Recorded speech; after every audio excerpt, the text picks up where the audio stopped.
Hey there, everybody. Welcome to Gun Cranks Live. It's Wednesday, and we are your gun cranks getting together and having a little fun. I'm Brent Weed, editor of Guns Magazine. I've got Tom McHale, you're actually executive editor of American Handgunner, right? Is that technically correct? I think so. Okay. He reminds me all the time. I don't know what that means, but I think that's what's on the label. Yeah. And of course, we have our boss, publisher, Roy Huntington. Hey, guys, how's it going? Thanks for having us. Yeah. Well, today's topic, I was doing a little bit of research, and I didn't realize this is maybe the most contentious thing in America right now.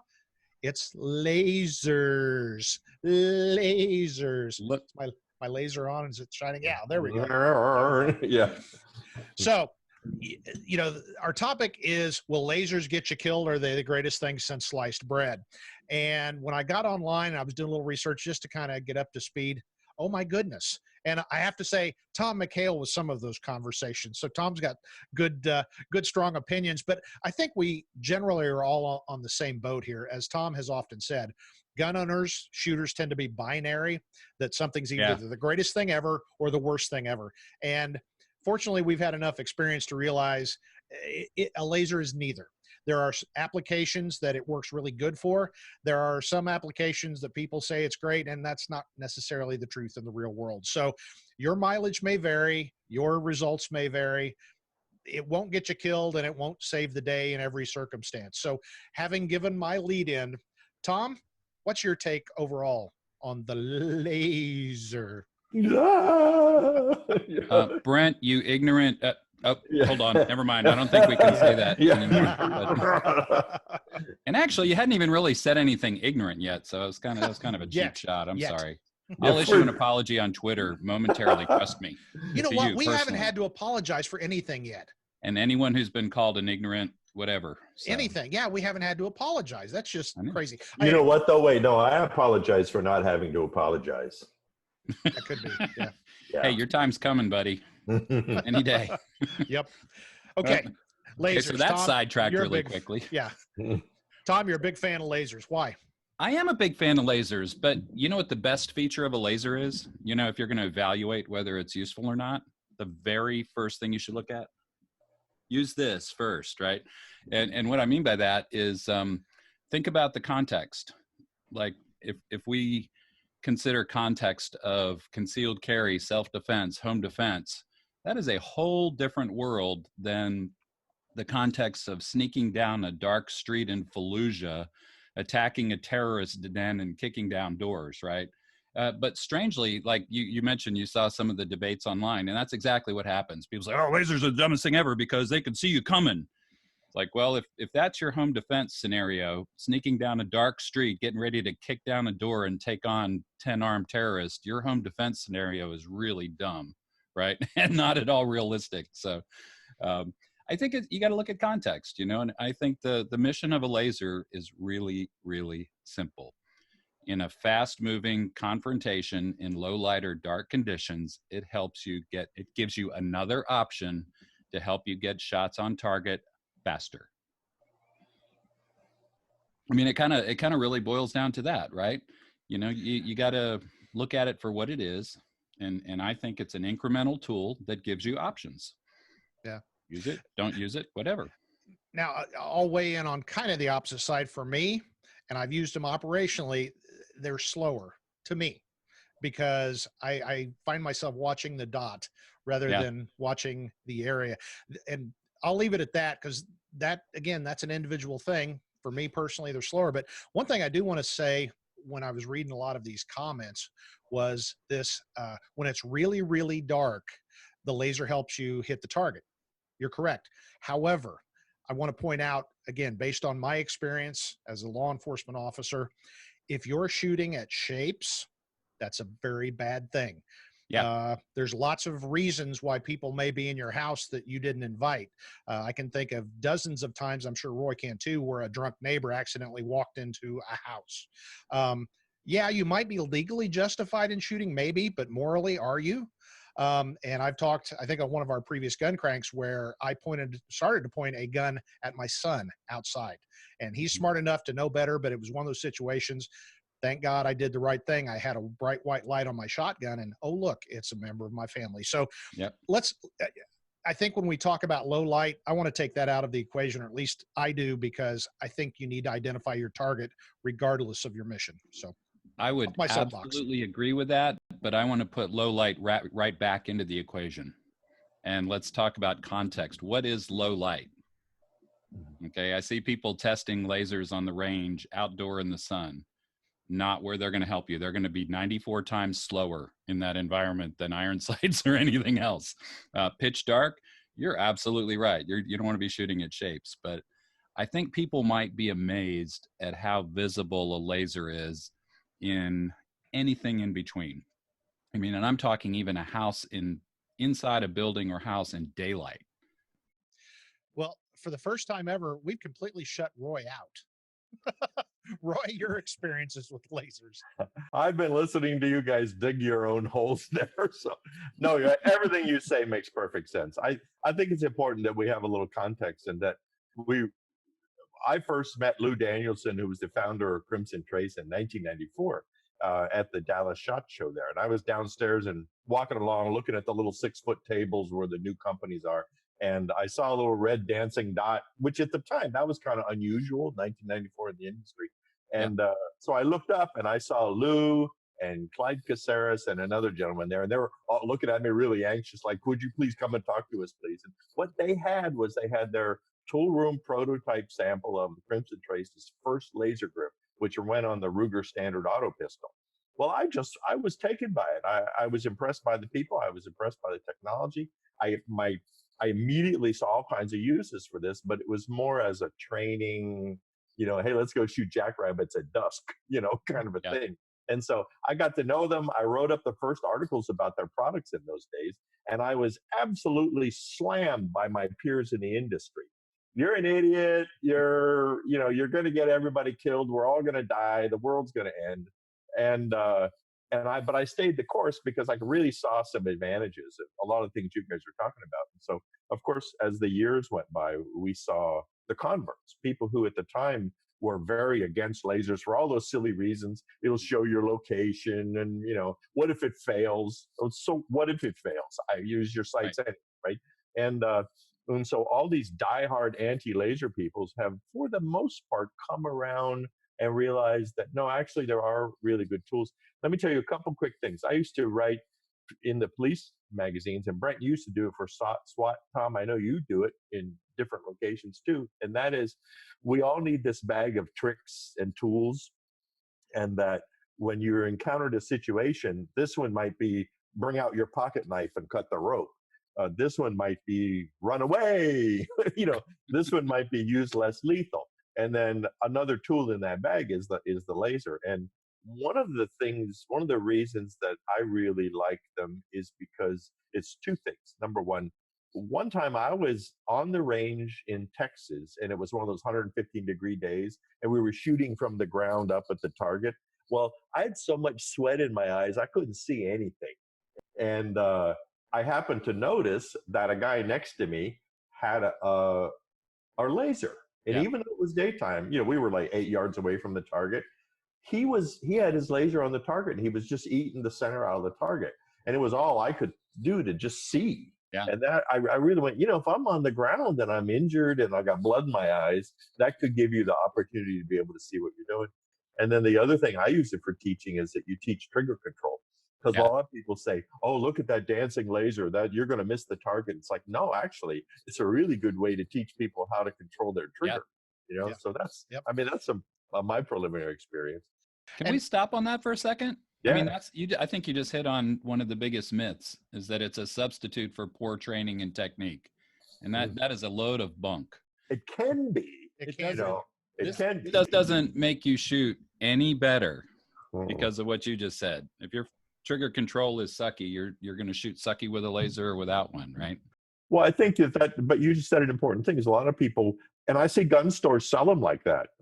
Crimson Trace historically had these little displays, and you could go up and hold one of the grip lasers, on the display and see and I've heard these gun store commandos say, well, if you have that, then, you'll be able to do anything. Right. And we all know that that's not the case. And I think you're right. People who have never trained in their life buy a laser, screw it on the gun, don't even zero it, and think, okay, I'm good to go. Yeah. Exactly. And you raised another interesting point, Roy, and I'll relate my experience. Knowing a lot of, I'd call them the top trainers in the country. An interesting thing is most of them carry a backup pistol, and most of those backup pistols are small revolvers, and a lot of them have lasers. They don't carry lasers on their primary gun, but they do on the backup, with the idea if you have to draw that, things have gone really badly, and Yeah. it may be a situation where you're injured, you're on the ground, something has really, really gone wrong, and definitely a laser gives you an advantage. If you're in such a bad way you can't get the pistol to your eye, maybe you're been shot in both arms or something like that, at least a laser gives you another option for sighting in your gun. So I totally agree. That makes a lot of sense in that kind of scenario. Well, Bingo. there is a shooting, and I can't recall the specifics right now, but essentially it was an officer who was down, who was injured badly. Uh, he was able to transition to his backup gun with his weak hand, but he Mhm. was on the ground, blood in his eyes, kind of a thing, and he was not able to bring the gun up to index it, but he Yeah. was able to grip it, use the laser sight, put the dot on the bad guy, pull the trigger, and put the bad guy Yeah. down. And so, yeah, could he just shoot around or something eventually? But that was a confirmed case where a laser really helped. But it was another tool, it was basically all it is. I will say, and we talked a little bit about this beforehand, is that I once cleared a room. I had been training with lasers and whatnot, and I was clearing this room, and it dawned on me that I was watching the red dot. Yeah. I wasn't seeing the room. I wasn't using my peripheral vision and seeing the room in it. And I kind of panicked for a second. I realized that I needed to rethink some of my training there. So that's not to say that lasers are a bad thing, but I mean, you have to be aware of all of the possibilities there. Brent, I think you hit on something, a key word a minute ago, and I think you might have been the word option. And Mhm. that's kind of my big thing is I think that gives you an option without taking away anything, because the iron sights are still there, or an optic if that's what you prefer, knock yourself out. But if you draw this in the daytime and look for a sight picture, you're going to see the sights. If it's low light or inside or slightly darker conditions, you may see the laser first. There's no Yeah. conscious decision involved in that. It's you got choices. Well, Yeah. look at this ready acceptance of red dot sight. And I'll be honest with you, I think my experiences with lasers tempered my initial acceptance of red dot sights, because I thought, well, great, it's just going to be distracting. You're going to be looking for the red dot Yeah. rather than concentrating on solving your problem. But for some reason, that seems to be okay in the community. People say, oh, red dots, oh, yeah, they're really good. Well, we were talking a little bit about how do you find a red dot. Tom, you had a really good advice, which is just don't look for it, and it'll appear. But if the red dot doesn't come on, or if you can't find it, everyone seems to assume you'll transition to some kind of indexed shooting or use your iron sights or something like that. Well, the same thing applies to lasers. Yeah. Is all. That's all. Like people say, oh yeah, what if the laser doesn't come on? Then there's about an eighth of a second transition where you go back to your iron sights. Yep. I always ask people, like, yeah, what if the lights don't go on in your house because you forgot to pay the electric bill? It's like we're big kids. We can pay the bill when it's due, and we can also change the batteries once a year, right? And another old chestnut that is thrown out with lasers is this: give away your position. If it's really dusty or smoky, yes, absolutely will. But there's one thing that people don't ever talk about that I've actually found in operations that's a problem with them, is if you get two people, and I realize I'm talking a SWAT situation, but what if you've got a husband and wife defending their bedroom and they both got lasers? It's really easy to confuse who's pointing. Mhm. So in a situation like that, a red and green laser would probably be a better option, but it's just something to think about, that I don't worry about them riding the beam back to me. If it's that smoky, I may be looking for a fire extinguisher rather than my pistol, but so I don't think that's a big deal. But the whole idea of, if there's multiple good guys with lasers, something to think about, that, okay, is that my dot? And you'll eventually figure it out, but it's one more thing you got to figure out in the midst of a confrontation. So Let me ask you guys a question. Two former LEOs, right? So I hear that and I say offense versus defense, different things. I believe, just based on reports, the overwhelming majority of, say, home invasion type situations are fast, violent, and extremely reactive. We're not talking a Hollywood movie where you got two groups of people sneaking around a house trying to find each other in the dark and start a gunfight, right? I feel like it's more, holy crap, there's a guy standing 5 feet in front of me with a gun in the middle of the night, right? Well, So, it's kind of two though. It's because I've responded to, I don't know, hundreds of, oh, we thought we saw a prowler. Oh, I heard a bump in the garage. And so there's a lot of bump in the night, get your gun, yep. close the door. There's a lot of that. But you're right. Other than that, it's usually you wake up and you realize that the fight is really actually already on. And At which point the mission is to get shots on target fast, not yeah. And there. nobody I will just don't use their see sight. a lot of realistic home scenarios where we're sneaking around leisurely, No. You shouldn't be. covering the Laser, place, right? yeah, I think laser that or not. you know Yeah. how they're going to find my position? They're not going to follow the laser back to me. They're going to know where I am because they're going to hear, "Get the hell out of my house. I've called 911," right? That's It is. there's my position. And It is really true.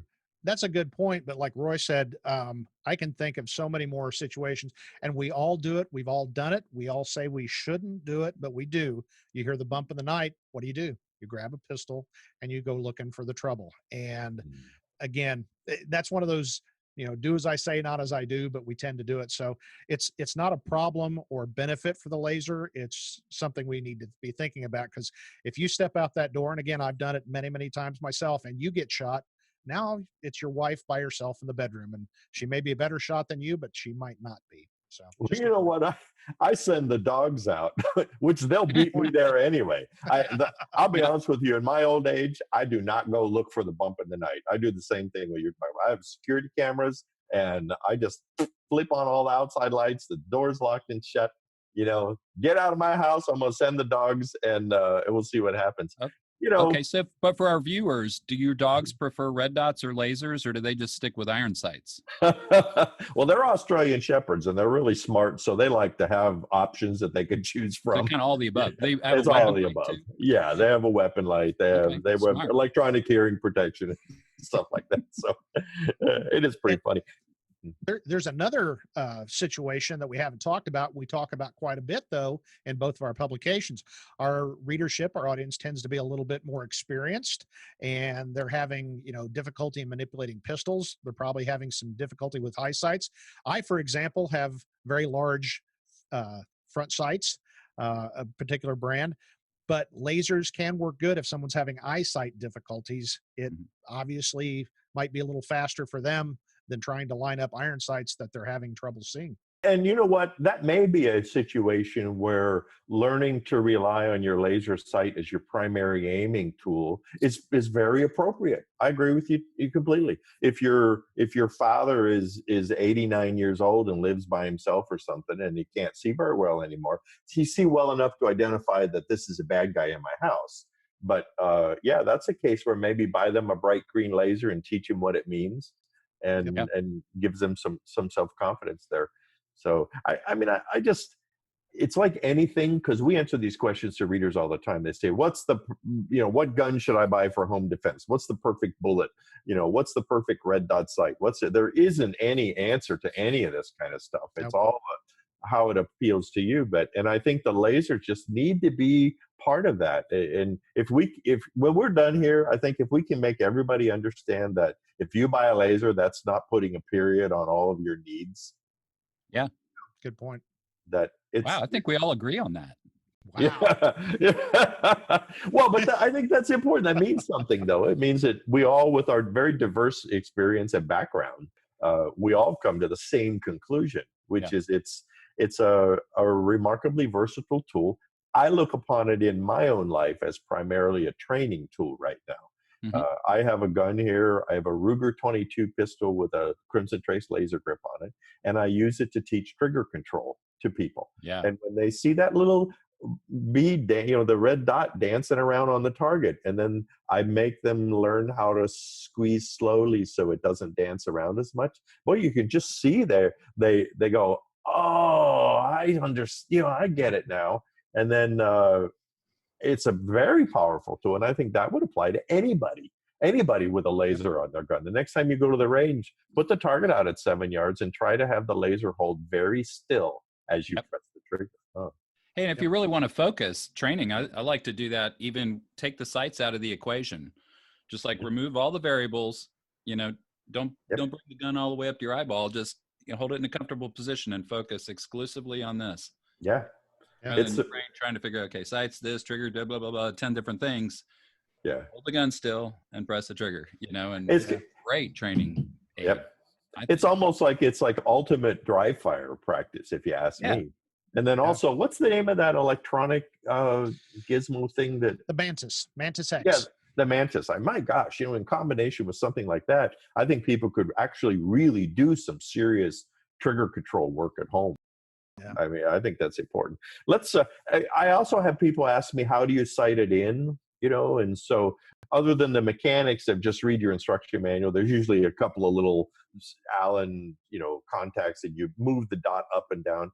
I tend to sight mine in with the red dot basically sitting on top of the front sight. But people forget that it won't be there the same at any distance. So at 3 yards, depending on the way the laser is mounted, it may be down and to the right, if it's a grip laser. And then when you reach out at maybe 8 yards where you have it zeroed, it'll be perfect. But if you move back farther now, that laser is still going to aim up in a slightly different direction. Because I know we've had readers panic. They say, I sighted my laser in, and then when I went to 10 yards, now it's not sighted in anymore. But it's only we're talking an inch, right? Yeah. I used to get all worked up about that too. Like, oh my gosh, do I do parallel sighting, the laser and the bore, and they'll be off an inch everywhere, or if you do that, it's really like a half an inch, Yep. Then I realized I was being ridiculous, and I think I put it on the front sight and forget about it. Well, and look at the average group you shoot. Like if you normally shoot about a 6-inch group at 8 yards or something, well then don't be real concerned about the fact your laser's a half-inch off. Yeah. Yep. Well, I was looking at this list of stuff that I got off the internet, and I got to tell one quick story. The psychological effect on bad guys.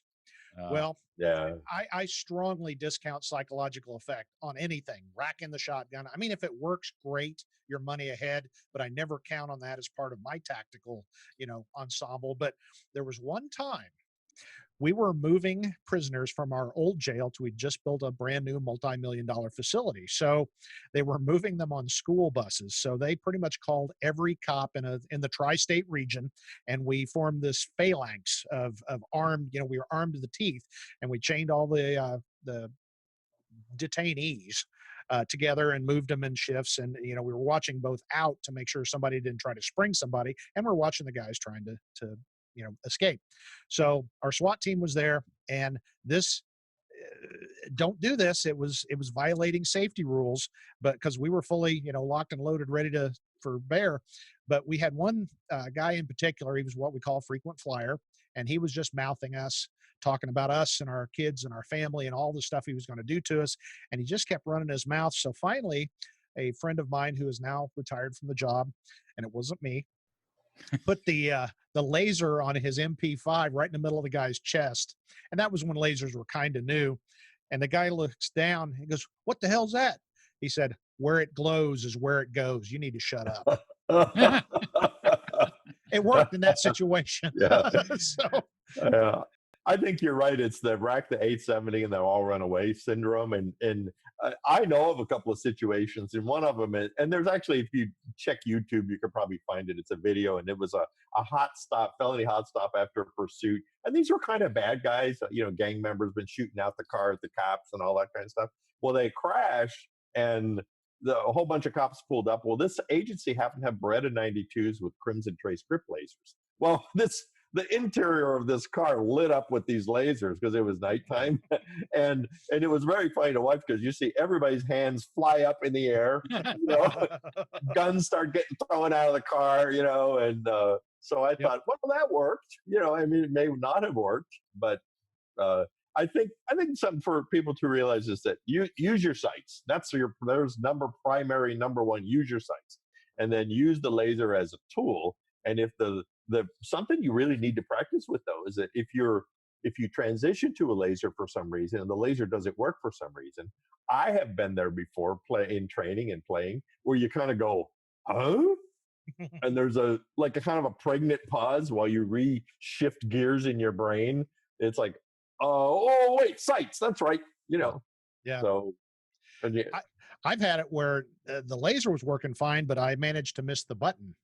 And Oh again, there's yeah. that pause for a second, and that's probably a training failure. It's not a failure of design or the light, but it's like, okay, Yeah, there what it do I is. do now? Oh Yeah. no. Yeah. Okay, but red or green? Red or green, boys. Well, wait a minute. The buttons. Can we stop on that and then come back Yeah. to red and green? Yeah. Because the button's big for me. I remember, and I took a little bit of heat for this. I was doing the shoot house out at Gunsight, something or another, a few years back, and we were evaluating lasers with paddles. Buttons. Doesn't matter what kind. And I go through this whole thing, and the whole house, and finish it up, and the instructor was walking over my shoulder, stops at the end, and he kind of deadpans, and he goes, you want to try that again and maybe use the laser this time?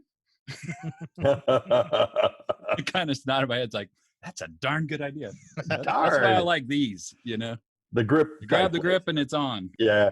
Because what Tom was talking about were a laser light module that slides onto a rail on the front of a gun.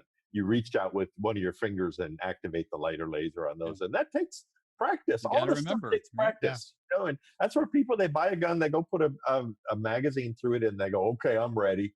It's like, no, you're not, guys. It's like 5,000 rounds later, you'll be getting ready. So train. We need to do a podcast about training. Let's write that down. Let's write that down. I mean, let's really talk about what is training and what isn't training, and what do you need to do to stay current. And there's hardly a day goes by that I don't step outside my back door here and shoot a magazine or two of ammo or a couple cylinder fulls. But when I do that, I'm always doing something. Now I'm going to practice trigger press. Now I'm going to practice sight picture. Now I'm going to practice, drawing. I mean, so you always do. You still have fun, but you still practice. And we need to do that with these lasers. But are you going to use a red laser or a green laser? Well, if you use green, you're definitely going to get killed on the street, and Miley Cyrus is going to lip sync at your funeral. So that's a fact. It's borne out by statistics and data. Okay. And because it said it on the internet, right? Yeah. Or maybe I made it up. I don't know, but there's got to be some legitimacy. I don't know, but seriously, what do you guys like on that? Red or green? Yes. Yes. Yeah. I prefer the green, but if I end up, and I've got both, it makes no matter to me. Again, I'm more vanilla. Whatever I'm equipped with, I want to be good with, and the rest of it can sort itself out. It is true. There's a lot to be said for, shoot the gun you have in your hand. If you hand Robbie Latham a high 0.9 millimeter, he'll outshoot 99.99% of the people around him with $10,000 competition. Yep. Yeah. So I think I would default to a green just because I'm older now and I can see the green a little easier, a little faster. It's a little brighter to me. But I know the early days of red lasers, they were weaker. It seems, you really did have to, even in dusky times outside, it was sometimes hard to see them after maybe 10 yards or so. But nowadays I notice, good Lord, I can shine a green laser out my office window here at a 15-yard steel target out there and see the dot, you know? Yeah. And it's like, holy cow, this is quite. It really changed. I mean, yeah. I don't really care either. I have some green, some red. I used to get all worked up about it. And like in the conditions for which they're designed, meaning not really bright and sunny, anything less than that, I don't know. I see them both. Now, if we're going to be a real magazine, though, we got to talk about IR and NVG because, of course, everybody's got that, right? Yeah. Let me go get my tactical gear on. Yeah, we better tactical gear. I think in the real world, I'm sure the average Sam and Susie homemaker doesn't use IR lasers at night. Probably not. I mean, I've used them in some training situations, and it's great fun. I mean, it's amazing. And what I enjoy is I just enjoy sitting behind the firing line wearing the goggles and watching everyone on the line, all the lasers going back and forth, and then because they're invisible otherwise, it's pretty cool. It's like Star Wars. It's really cool, but it is like Star Wars. Well, guys, we've been having so much fun. I look at the time, and we're rapidly running out of time. So, okay. Any closing thoughts? Oh gosh, if you have a laser, use it to train for trigger press first. Truly, that's what I think. I mean, it's such a powerful tool for that. And then beyond that, trust your iron sights. Lasers are backup. Tom, rebuttal? My closing thought would be try it. Try it in less than bright conditions, and you might be surprised to find that for me, I'm speaking for me, it is an entirely subconscious thing. I don't sit there and think I'm going to use my irons or my laser. I see what I see and I use it. In a darker environment, when that laser is on, you're probably going to see it. In a less dark environment, you're going to see your sights. It's a very subconscious thing for me after, messing around with them for some time. Well, and my closing thought is, regardless of which side you are on in this argument, make sure you get onto a forum and rant and rave and call the guys on the other side a whole sack of dirty, rotten SOBs. Exactly. There you go. And you're going to get killed. It's funny. Both sides are going to get killed. So I guess it's kind of existential, right? But no one can survive this debate then. No one Whatever you choose, you're dead. Okay. Yeah, exactly. So wow. Maybe we all need to be a little bit more reasonable about our shooting stuff. I know it's a crazy thought. Well, it takes all the fun out of it. Exactly. Well, we thank you for joining us. We are the Gun Cranks. We are getting lots and lots of email and letters. So you can reach Roy and Tom McHale at editor@AmericanHandgunner.com. You can reach me at editor@gunsmagazine.com. And I've got a really crazy notion. How about maybe subscribing to our magazines? We put out some pretty good magazines here. And seriously, this has kind of been a soapbox for me of late. There's going to come a day where it's going to be hard to see gun stuff on the internet. Frankly, I'm surprised they're letting us do this. So one of the few ways you'll be able to see good quality gun material is you're going to have to buy it. And, most of us still like getting that magazine in the mail or picking it up at the newsstand, even though that's kind of going away too. So check us out, gunsmagazine.com, AmericanHandgunner.com, and you can subscribe, and then you don't have to worry about our evil corporate overlords shutting off your access to good gun stuff.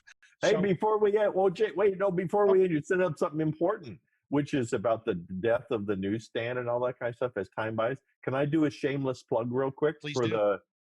Our DIY Guns Magazine do-it-yourself gunsmithing annual, which is, through the miracle of Tom McHale and other people at our office, available on Amazon.com as a print-on-demand book. So you can use your Amazon account, and in 2 days, there will be a copy of that, and no one can take that away from you. Nope. There you go. It doesn't rely on Kindle or booting up or any of that stuff. It's an actual old school paper book. So anyway, it's been great talking about lasers, and hopefully we've shed a little light on this contentious debate. On behalf of executive editor of American Handgunner, Tom McHale, and our boss, publisher Roy Huntington, I'm Brent T, Guns Magazine editor. Now get out there, get your laser, and get shooting. Night, everybody.